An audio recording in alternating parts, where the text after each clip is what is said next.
ना। ये एक ऐसा शब्द है जो किसी को भी सुनना पसंद नहीं है ना?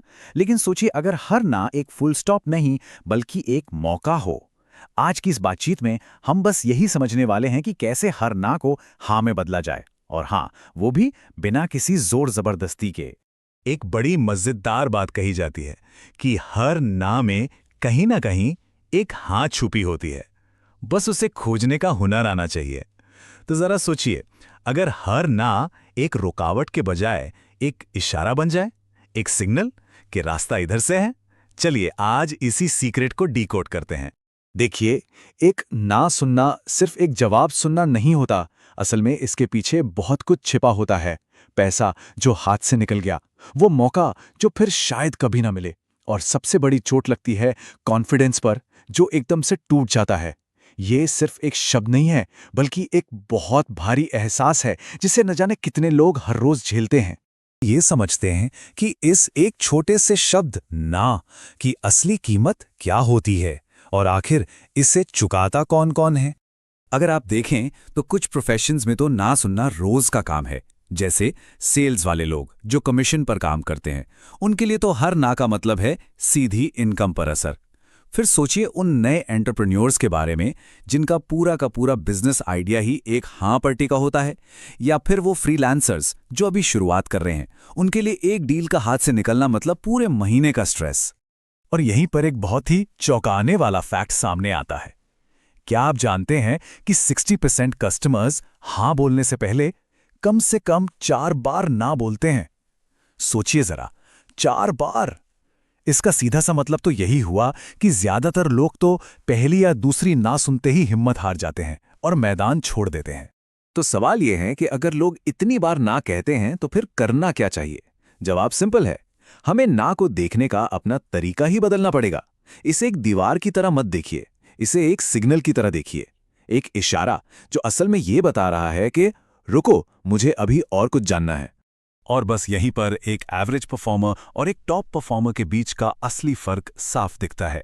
आंकड़े बताते हैं कि 92% सेल्स के लोग 4 ना सुनने के बाद ही गिव अप कर देते हैं। लेकिन जो टॉप पर हैं, वो 5 से 7 ऑब्जेक्शंस तक को आराम से हैंडल करते हैं। बस यही छोटा सा फर्क उन्हें सबसे अलग बना देता है। और इस एक छोटे से फर्क का नतीजा जानते हैं क्या होता है? उन टॉप परफॉर्मर्स का कन्वर्जन रेट बाकियों के मुकाबले 3 से 5 गुना, जी हां, 3 to 5 टाइम्स ज्यादा होता है।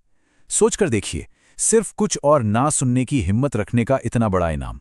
इसी स्किल को कहते हैं नेचुरल परसुएशन, या कह लें स्वाभाविक रूप से किसी को अपनी बात समझाना। ये ना को हाँ में बदलने की एक कला है, जिसमें हम सामने वाले की साइकोलॉजी को समझते हैं, एक भरोसा कायम करते हैं, और बिना किसी भी तरह के दबाव के उन्हें एक फैसले तक ले जाते हैं। मतलब ये जबरदस्ती कुछ बेचना नहीं है, ये तो असल में उनकी मदद करना है। ठीक है, तो सवाल उठता है कि ये किया कैसे जाए? ये नेचुरल परसुएशन आखिर होता कैसे है? तो अच्छी खबर यह है कि इसके लिए एक बड़ा ही सीधा सा प्रैक्टिकल रोड मैप मौजूद है। एक 5 स्टेप का फॉर्मूला जो हमें ना से हां तक का रास्ता दिखाता है। ये रहा वो 5 स्टेप फॉर्मूला। बहुत सिंपल है। स्टेप 1, रुकिए और रिएक्ट मत कीजिए। स्टेप 2, स्मार्ट सवाल पूछिए। स्टेप 3, असली वजह पहचानिए। स्टेप 4, वैल्यू को नए तरीके से बताइए। और स्टेप 5, कंट्रोल वापस कस्टमर को दे दीजिए। चलिए अब एक एक करके इन सभी स्टेप्स को थोड़ा और करीब से समझते हैं। तो ये फॉर्मूला असल में काम कैसे करता है? चलिए इसे स्टेप बाय स्टेप एक्शन में देखते हैं। तो सबसे पहला और शायद सबसे जरूरी कदम, जैसे ही आप ना सुने, कुछ मत कहिए, बस 3 से 5 सेकंड का एक पॉज लीजिए, एक गहरी सांस लीजिए। पता है इससे क्या होता है? आप हताश नहीं बल्कि कॉन्फिडेंट दिखते हैं और पूरी बातचीत को इमोशनल होने से बचा लेते हैं। ये एक छोटा सा पॉज, यकीन मानिए, पूरी गेम बदल सकता है। अच्छा, उस पॉज के बाद क्या? अब बहस नहीं करनी है, बल्कि सवाल पूछने हैं, पर सवाल भी स्मार्ट होने चाहिए। मतलब ऐसे सवाल जिनका जवाब सिर्फ हाँ या ना में ना हो। जैसे कि आप पूछ सकते हैं, मैं समझना चाहता हूं कि आपकी सबसे बड़ी चिंता क्या है, या फिर क्या दिक्कत सिर्फ प्राइस की है, या आपको इसकी वैल्यू ठीक से समझ नहीं आ रही। इस तरह के सवाल ना के पीछे छुपे असली कारण को बाहर ले आते हैं। और एक बात गांठ बांध लीजिए, जो पहला ऑब्जेक्शन होता है ना, वो शायद ही कभी असली होता है। वो तो बस एक नकाब होता है। असल वजह उसके पीछे छिपी होती है। हमारा काम है उस नकाब को हटाकर असली वजह तक पहुंचना। चलिए कुछ आम नकाबों को देखते हैं।